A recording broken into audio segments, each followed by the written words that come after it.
everybody? What up, everybody? Let's talk about it. It's April Dawn. What up, everybody? It's April Dawn. What up, everybody? It's April Dawn. Let's talk about it. What up, everybody? It's April Dawn. Let's talk about it. This is Live Word Pose Season 3, Episode 6. So I'm giving you full Melanesia.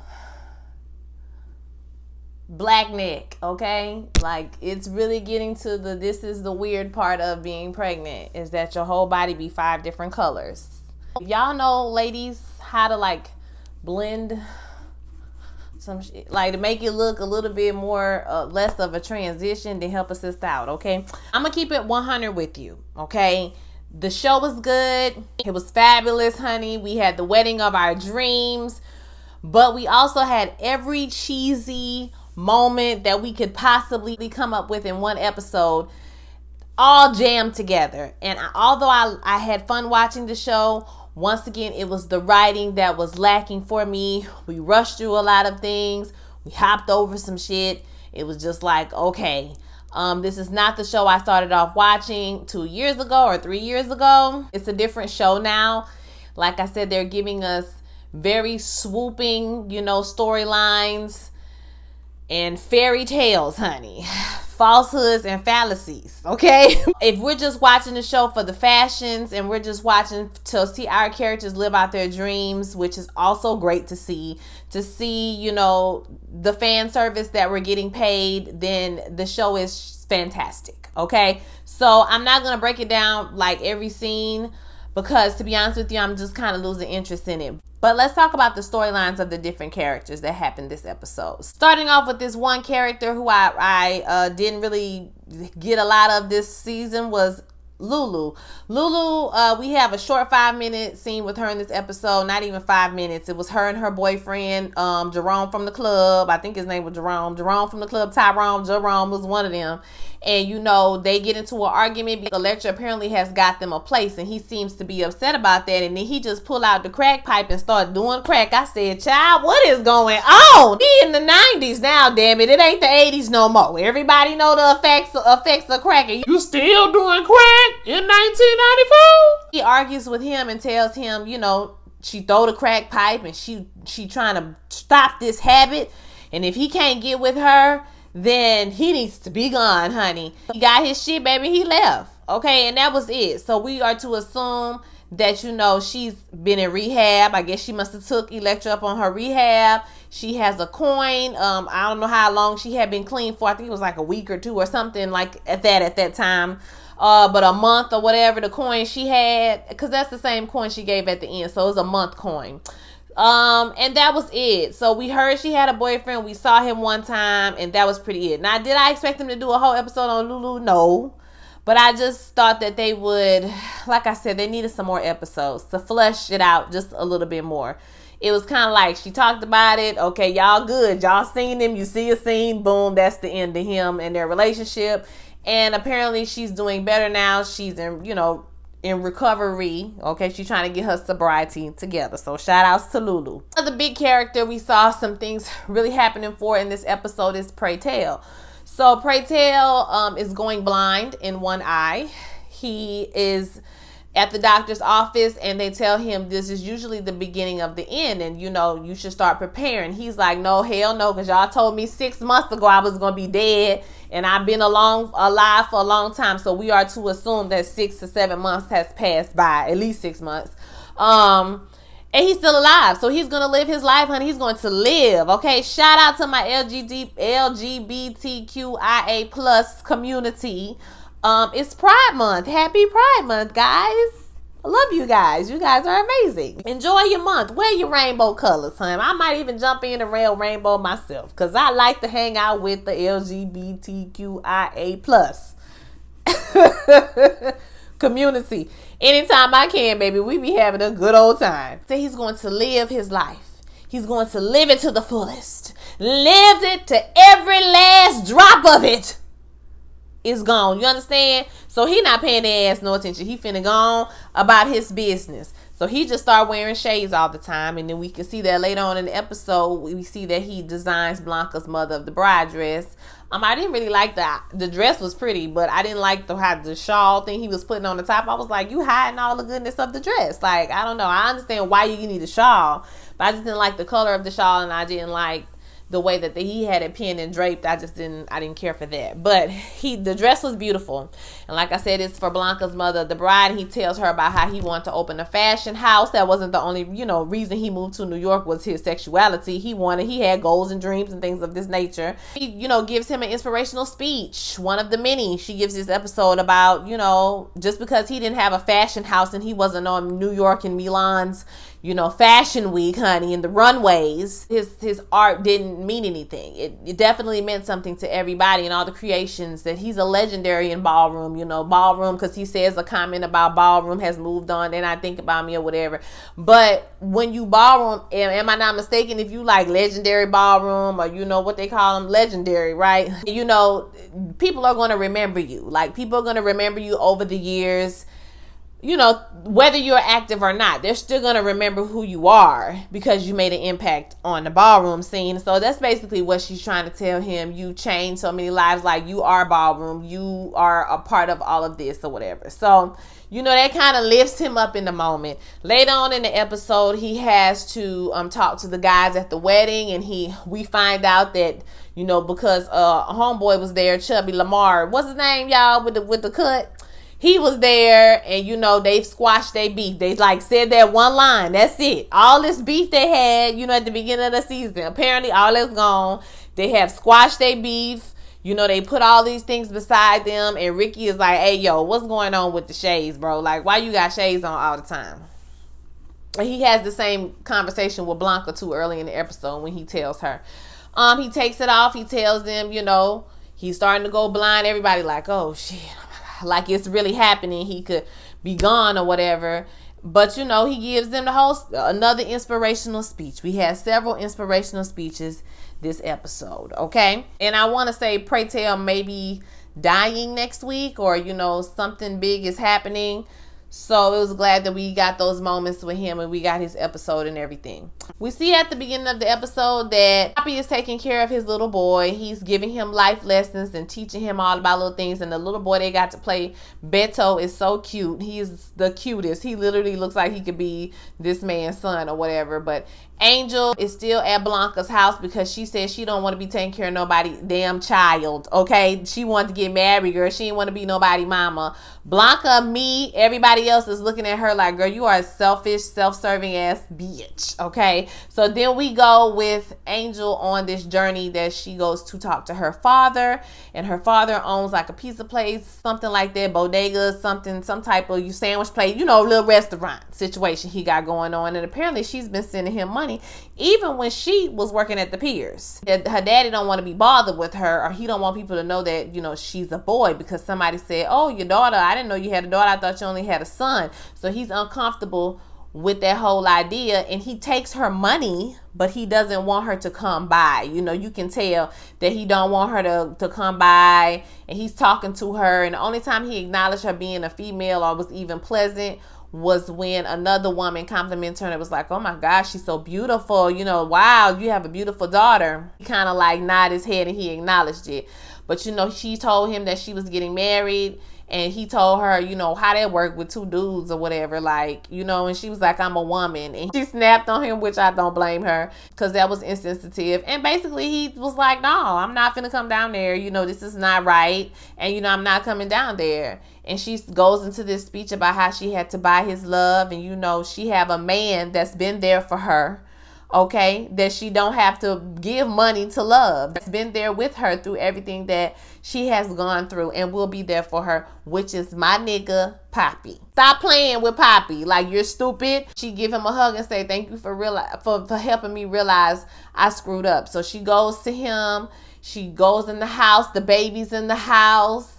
Honey, she just talking that talk, or, about how sometimes you do things, to hurt the ones you love. You don't think about all the things they did for you. It was something like that, child. I ain't write it down. But at the end of the day, he was like, I love you. She was like, I love you. And they're going to get married. So the wedding is back on and popping. One scene I want to mention was the scene where Angel and Poppy went to the courthouse to get their marriage license. And although it was a cute scene to see how they, you know, misdirected the lady's attention so she wouldn't see the end. They were able to get their license so they can get married.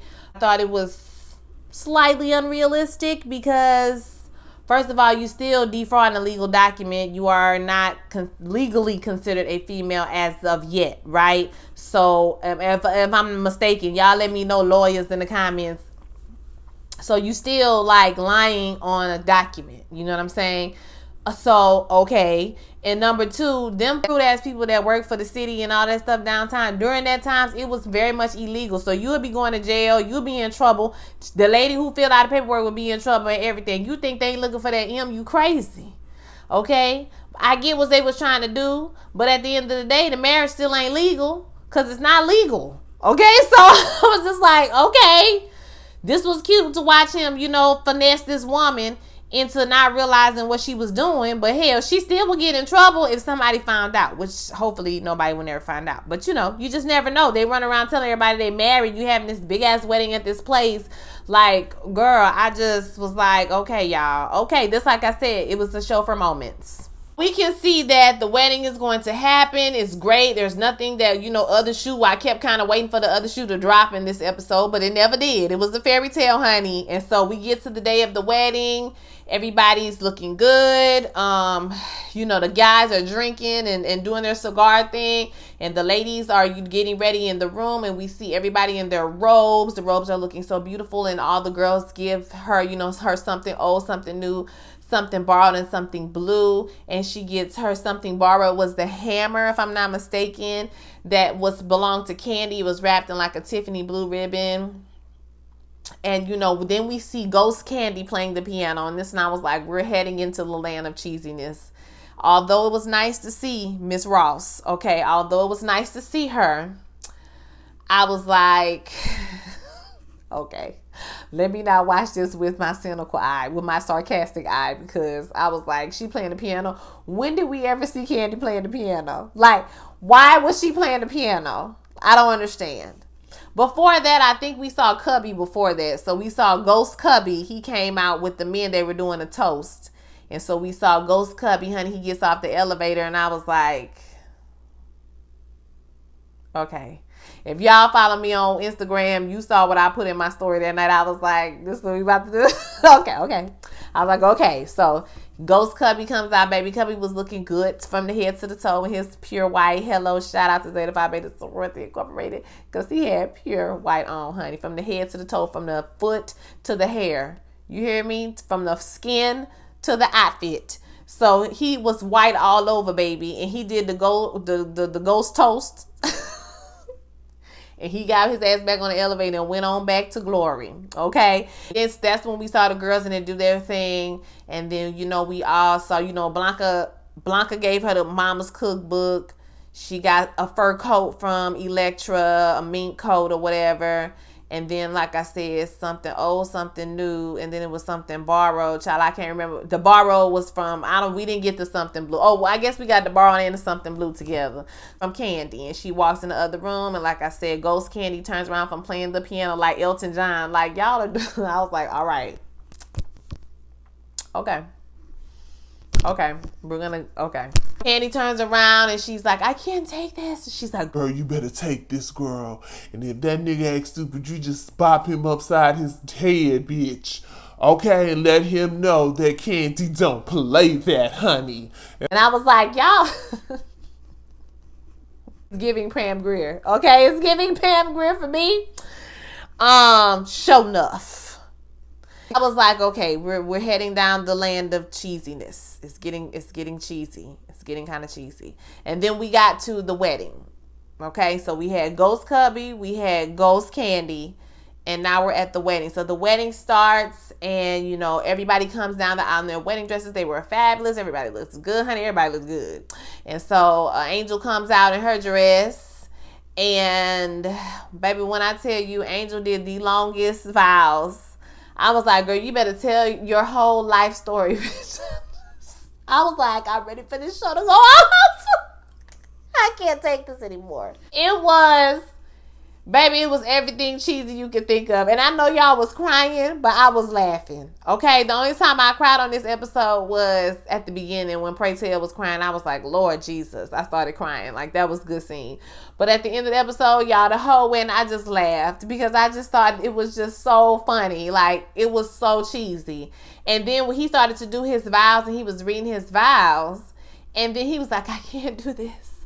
I can't do this. Everybody getting all upset. You don't want to be married? I'm like, bitch, he want to be married. Like, what about Poppy in all of these years make you think he don't want to marry your big head ass? Like, I was like, girl, he just trying to figure out what words he need to say. I wasn't even worried. Like, the whole device they used, it didn't even worry me because I knew it was about to be something cheesy. And baby, when he started singing, I said, no, you did not. No, you didn't. You did not. Just start singing I Swear with a most questionable singing voice. So you just got up here and started singing a song, child, and then everybody started singing. I was like, what the am I watching? Is this a musical, bitch, or is this TV? Like, this is not at the ball, bitch. This is not the pose. This was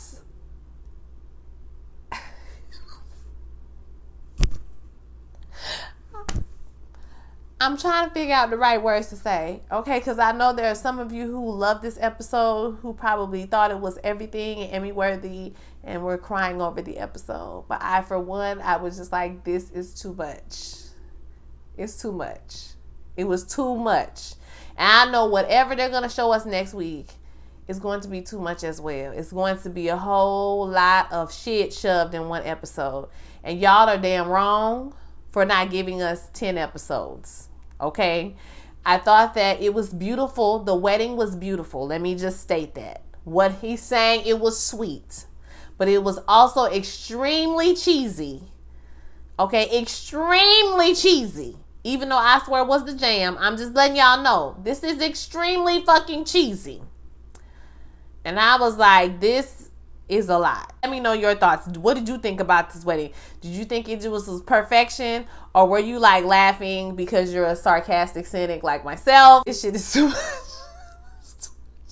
Y'all seen that movie when Tyler Perry had them people hanging from the ceiling at the wedding? What's the name of that movie? Is that The Family That Prays? Either The Family That Prays or it's The Family That Prays, I think. When they go to get married and they walk into the chapel or the church and like there are literal live people hanging from the ceiling. And I was like, this is too much. When I saw that movie, I was like, bitch, who the fuck? Who finna get paid to hang from the ceiling? Y'all, it was like that level of, this is too much for me. Like, I can't. When he would have started singing, I would have busted out laughing. It was so much. It was so much. So anyways, they get married. They leave the wedding. Electra's like, I got one more thing for you. You thought I forgot about you? Here's my mom money. The shit that's all gonna get repossessed when I go to jail. Here it is, girl. Here's the keys. And so she got them a little convertible, car. I didn't see what kind of car it was. And they drove away. And I was like, it was precious. And we ended it with them on the beach. They were playing, with sand castles, just building, And then he looks at the white man. It's like, hey, that's your family? He was like, yeah, man, that's my family. He's like, yes, your family. That's my family. It's over there. It's over there. And, they were living just a heteronormative existence. And although I was glad that they were happy, I was like,